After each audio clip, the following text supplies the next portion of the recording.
Hello everybody, this is Toys R Us, and for this new figure showcase and review, we're going to be looking at the Rise of the Beast Studio Series double punch figure. So we're going to have a quick look at the box because it's beautiful. We can have a look at everything that comes inside it.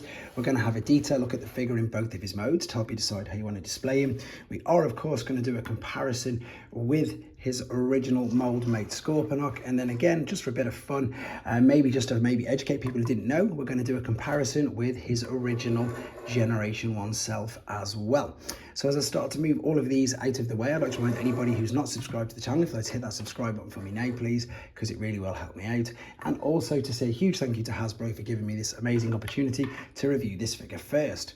So before we get started properly then, let's have a look at the box. And again, this is sort of, this isn't the finished product, so the sheen on it isn't exactly right. This has been on display inside the cabinet at the MCM as well, and you can see there we've got of course the image of him in the movie, which is great. And as soon as I found out we were getting a double punch, I really like that, because it is of course a nod to that figure that you saw. If you're unfamiliar with it, it's the Generation 1 Action Master Elite, which again, it's sort of quite it's not that very well known a figure. We can of course, as I say, see by the images that it is, as I've said, Scorponok.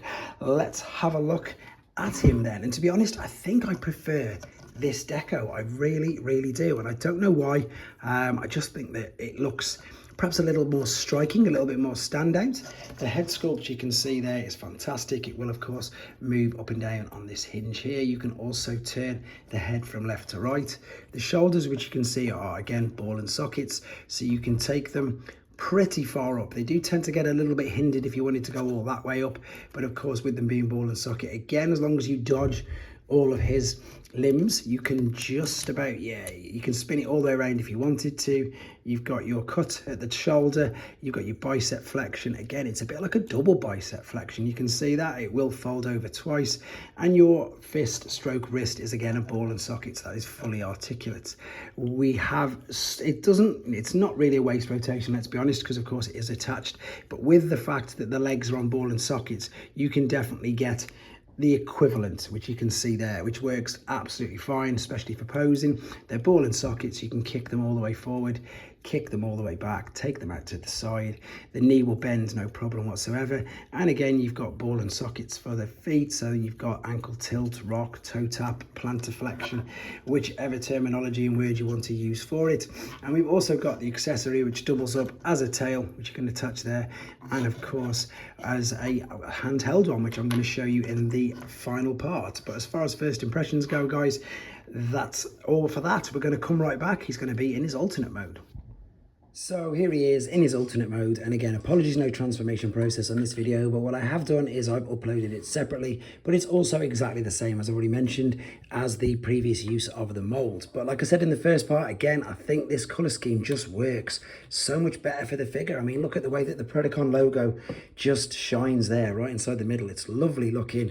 The red just really works on this particular figure, to be honest. Let's bring in the original one just for a quick couple of comparisons. This one looks like he's been flattened, unfortunately. Let's just straighten his legs down, so you can really see, there's a striking color difference. I'm sure that somebody said today in the booth that now all we need is a green one, so I suppose you got to concur with that really, but I've got no idea what they would call him. So let me know in the comments, if they were to do a green one, what would they have to call him?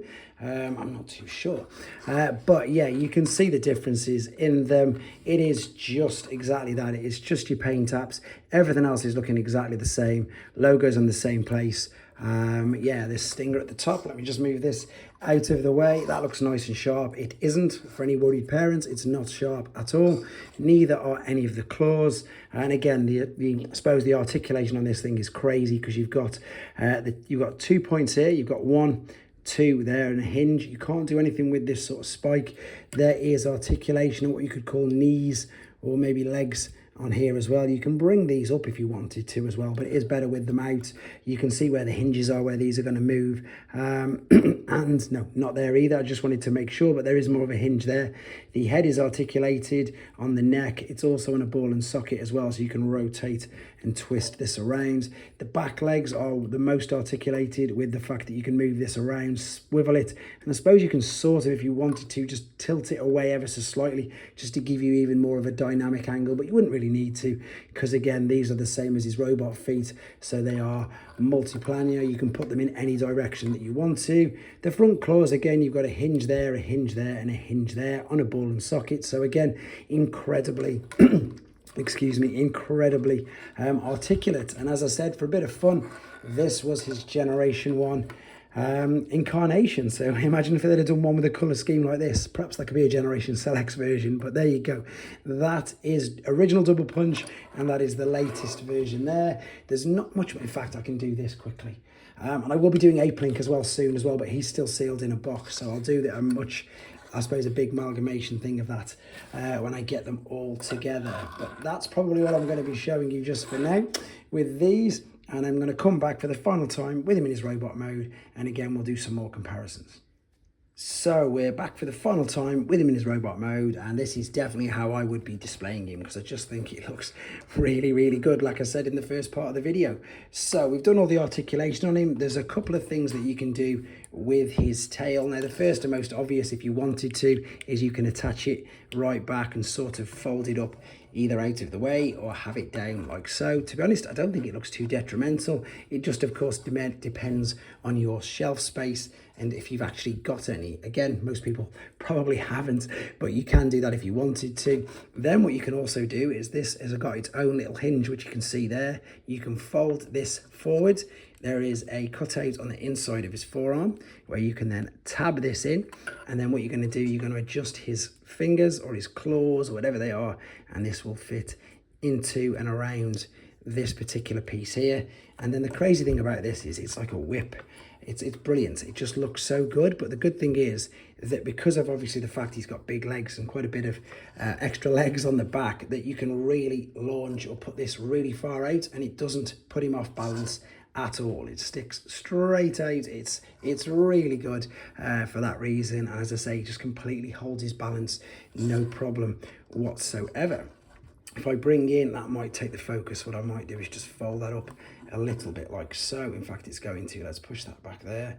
I'm going to bring in again Scorponok just so you can have a look at some of the differences. And you can see, again, it's just the colour scheme. So I suppose if you haven't got either of these, it would probably just depend, oh, that's not clipped in, on your colour preference, like so, because they're both as good as each other, to be honest. But I prefer that colour scheme. Again, just for a bit of fun, inside the middle, let's bring the original G1 version of him. He can sit there. And then I just think very, very quickly, again, just because I've got him here, let's move this guy completely out of the way. There is, at the moment, that is Optimus Primal. You can't even see him, so I'm going to tie up with that. There we go. And then what we're going to do, what else have I got?